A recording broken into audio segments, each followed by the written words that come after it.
Hi guys, we love maths में आप सभी का स्वागत है। इसमें हम मैथ्स के साथ साथ साइंस, केमिस्ट्री और फिजिक्स पर भी बातें करते हैं।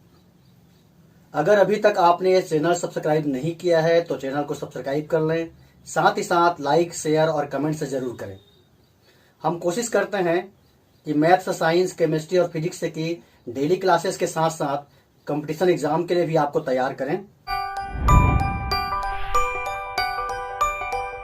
कक्षा 10वीं गणित अध्याय 4 समांतर श्रेणी और हम देख रहे हैं प्रश्नावली 3। आज हम देखेंगे प्रश्नावली 3 के प्रश्न 16 से आगे। प्रश्न 16 में क्या दिया है? देखो, प्रश्न बहुत बड़ा दिख रहा है और बहुत से बच्चे बड़ा प्रश्न देख के घबराते हैं, तो घबराने वाली कोई बात नहीं है। बड़ा प्रश्न है तो क्या हुआ, उसको आराम से पढ़ो, अच्छे से समझो। प्रश्न बड़ा दिख रहा है लेकिन बहुत ही इजी ढंग से हम इसको सॉल्व करेंगे। तो प्रश्न 16 में दिया है, टेलीविजन बनाने वाली एक कंपनी तीसरे वर्ष में 600 टेलीविजन तथा 7वें वर्ष में 700 टेलीविजन बनाती है। एक टेलीविजन टीवी बनाने वाली एक कंपनी है, वो तीसरे वर्ष में 600 टेलीविजन बनाती है और 7वें वर्ष में 700 टेलीविजन बनाती है। यह मानते हुए कि प्रत्येक वर्ष बनने वाले टेलीविजनों में एक समान रूप से एक निश्चित संख्या में वृद्धि होती है। इसका मतलब क्या है? मान लो पहले साल जो है वो 100 बनाया, अगले साल 150, 50 बढ़ गया, फिर अगले साल वो 200 बनाएगा। मतलब जो टेलीविजन की संख्या बढ़ रही है वो एक निश्चित क्रम में बढ़ रहा है। यानी कि हमको क्या मिलेगा? हमको मिलेगा समांतर श्रेणी।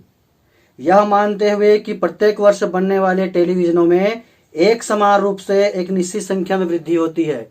मतलब आगे जब बढ़ते जाता है तो एक समान रूप से बढ़ते जाता है, और जब कोई श्रृंखला एक समान रूप से बढ़ते जाता है तो उसको हम कहते हैं समांतर श्रेणी। पढ़े हैं ना? तो ज्ञात कीजिए प्रथम वर्ष में बनाए गए टेलीविजन की संख्या। हमको निकालना है प्रथम वर्ष में बनाए गए टेलीविजन की संख्या। दूसरा में निकालना है 9वें वर्ष में बनाए गए टेलीविजनों की संख्या, 9वें वर्ष में। तीसरा में लिखा है प्रथम 7 वर्षों में बनाए गए कुल टेलीविजनों की संख्या। तो यहां पर दोनों सूत्र का उपयोग होगा, समांतर श्रेणी का एनवां पद भी और समांतर श्रेणी के एन पदों का योगफल भी।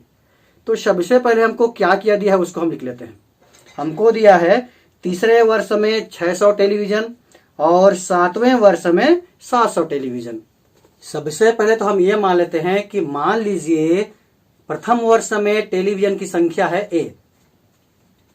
माना कि प्रथम वर्ष में बनाए गए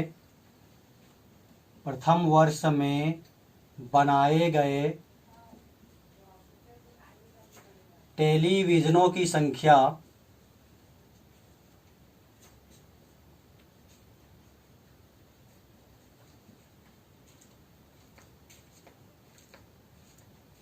ए है। और प्रश्न में क्या कहा है कि प्रत्येक वर्ष समान संख्या में बढ़ते जाता है, तो जो समान संख्या है उसको हम मान लेते हैं डी, तथा समान संख्या में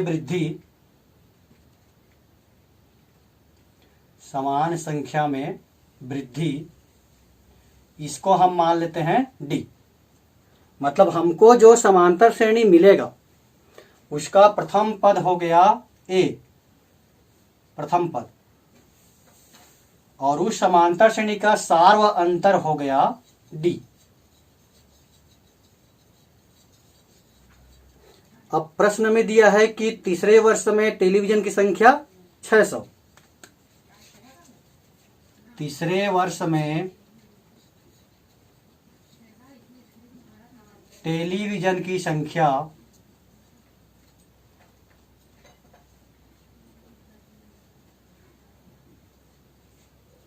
600 और 7वें वर्ष में टेलीविजन की संख्या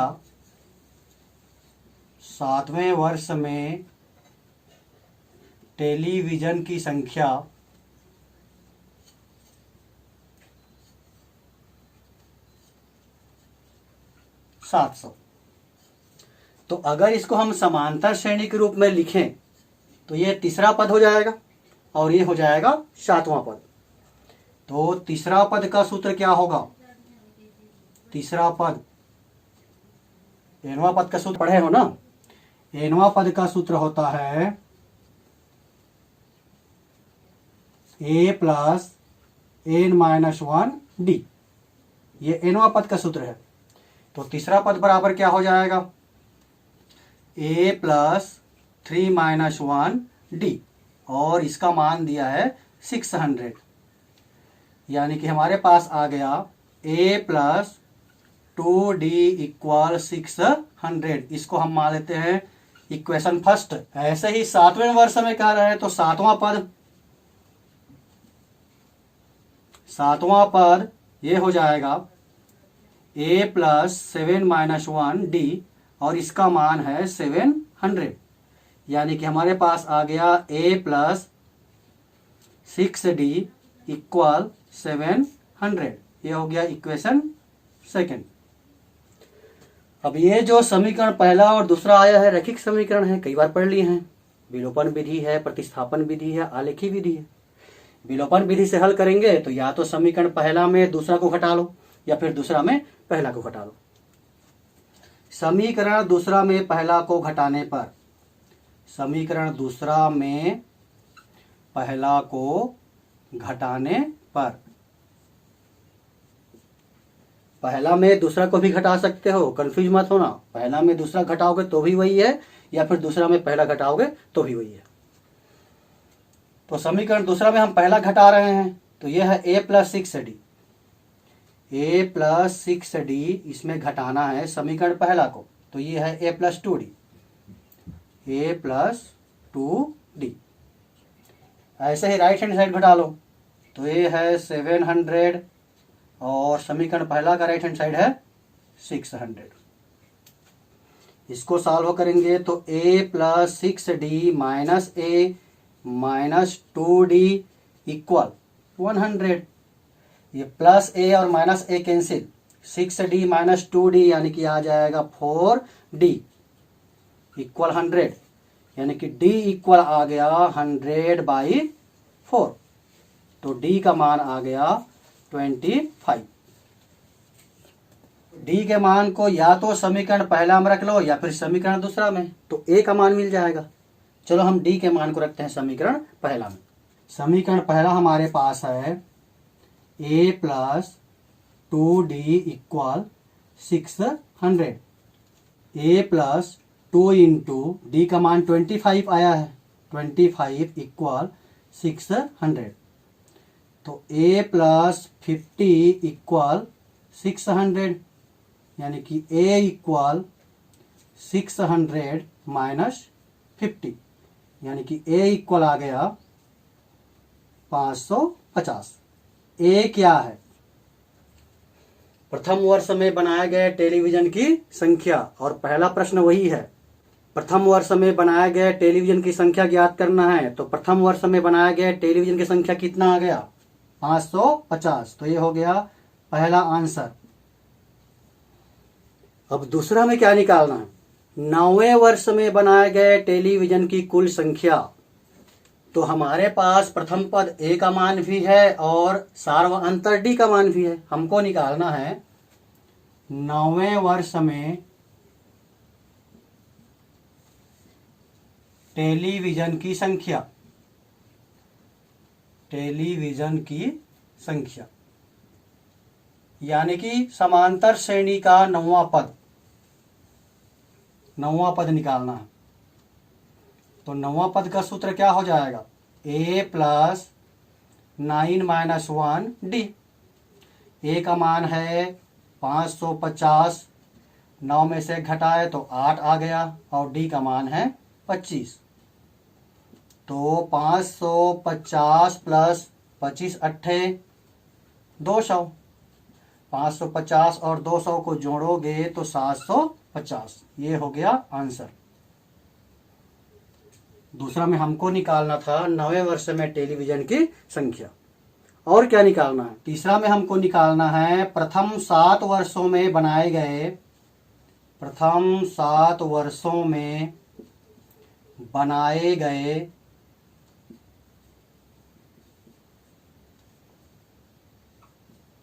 टेलीविजन की संख्या, टेलीविजनों की संख्या।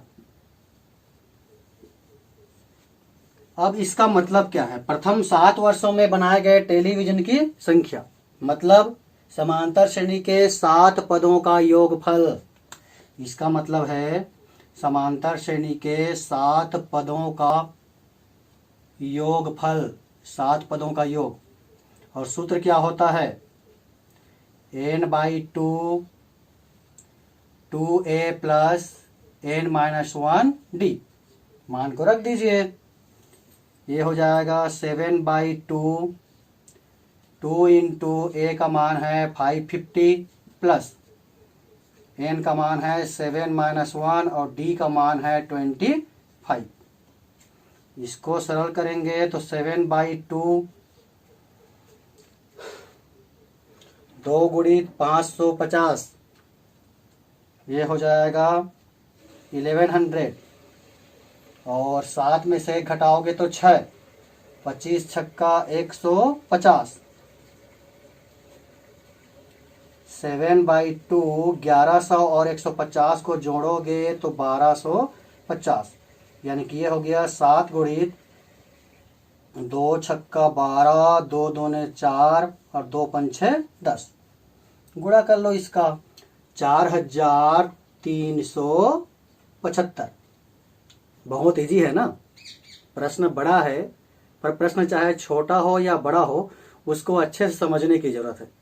जब हम प्रश्न को समझ जाते हैं तो आधा हल तो ऐसे ही हो जाता है। अब हम देखते हैं प्रश्न 17, और ये प्रश्न भी देखने से बहुत बड़ा दिख रहा है पर बहुत ही आसान है।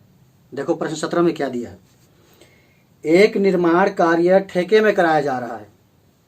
कोई भी निर्माण कार्य है उसको ठेके में कराया जा रहा है। कौन कर रहा है? ठेकेदार। जिसे एक निश्चित तिथि तक पूरा करना है। निश्चित तिथि से विलंब होने पर जुर्माने का प्रावधान इस तरह है। किसी भी काम को जब ठेका पे दिया जाता है ठेकेदार को, तो अगर वो निर्धारित तिथि तक नहीं करता है तो फिर उसको जुर्माना देना पड़ता है। अब जुर्माना किस प्रकार है? पहले दिन के लिए 200 रुपया। जिस तिथि तक उसको काम करना था नहीं कर पाया तो एक दिन यानी कि पहले दिन का जुर्माना कितना है? 200 रुपया है। दूसरे दिन के लिए 250 रुपया है। तीसरे दिन के लिए 300 रुपया है। मतलब वो बढ़ते जा रहा है। कितना बढ़ते जा रहा है? ध्यान दो, पहले दिन 200 रुपया, दूसरे दिन 250 रुपया, तीसरे दिन 300 रुपया। तो प्रतिदिन कितना रुपया जुर्माना बढ़ते जा रहा है? 50 रुपया ना। अर्थात पहले दिन का जुर्माना 200 रुपया है और इसके बाद प्रत्येक दिन का जुर्माना 50 रुपया बढ़ जाएगा। ठेकेदार ने कार्य में 30 दिन का विलंब किया, 30 दिन का विलंब किया तो उसे कुल कितना जुर्माना देना होगा और 30वें दिन के लिए कितना जुर्माना होगा। अगर हम इसे लिखें तो यहाँ एक समांतर श्रेणी बनेगा। कैसे बनेगा? देखिए, पहले दिन का जुर्माना 200 रुपया, पहले दिन का जुर्माना है 200 रुपया, दूसरे दिन का 250 रुपया, तीसरे दिन का 300 रुपया। इस तरीके से प्रत्येक दिन जुर्माना जो है 50-50 रुपये बढ़ते जा रहा है। तो हमको निकालना है कि 30 दिनों में उसको कुल कितना जुर्माना देना पड़ेगा। 30 दिनों का एक तो ये निकालना है कि 30 दिनों में कुल कितना जुर्माना देना पड़ेगा, साथ ही साथ 30वें दिन में कितना जुर्माना देना पड़ेगा। 30वें दिन कहेंगे तो अलग है और 30 दिनों में कहेंगे मतलब सबको जोड़ना पड़ेगा। मतलब फिर से हमें दोनों सूत्र की आवश्यकता पड़ेगी, समांतर श्रेणी के nवां पद और समांतर श्रेणी के n पदों का योगफल। यह एक समांतर श्रेणी है, यह एक समांतर श्रेणी है और इसका प्रथम पद a बराबर हमारे पास है 200 और सार्व अंतर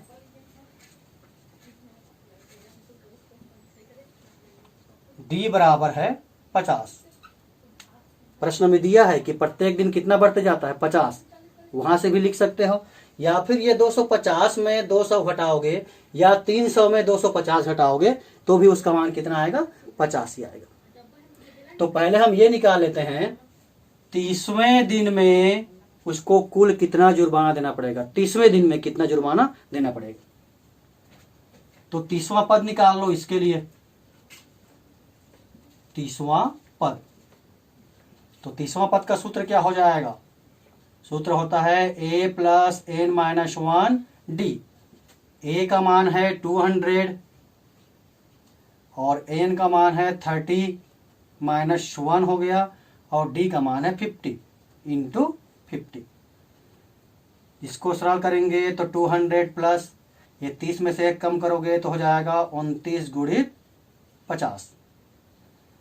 तो 200 प्लस ये हो जाएगा 5 9 45 और 5 2 10 और 4 14, 1450 और ये 200 को और जोड़ दो तो ये हो गया 1650 रुपये। पहले दिन में 200 रुपये देना पड़ रहा है, दूसरे दिन में 250 रुपया, तो 30वें दिन में कितना जुर्माना देना पड़ेगा, 1650 रुपया। अब इसको पहले निकालने का फायदा ये होगा कि हम n पदों के योगफल का 2 सूत्र पढ़ते हैं, एक अंतिम पद वाला। हमको निकालना है 30 दिनों में दिया गया कुल जुर्माना, 30 दिनों में कुल जुर्माना।